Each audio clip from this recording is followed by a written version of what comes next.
Nagsalita na ang aktor na si Ken Chan tungkol sa kinahaharap niyang syndicated estafa case.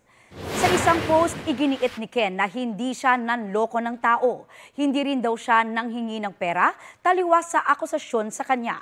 Giit pa ng aktor, hindi niya tinatakbuhan ang kanyang kaso. Pinili raw niya munang manahimik ni Ken habang lumalaban siya sa legal na pamamaraan. Humihingi siya ng kaunting panahon at ilalabas niya raw ang anyay katotohanan.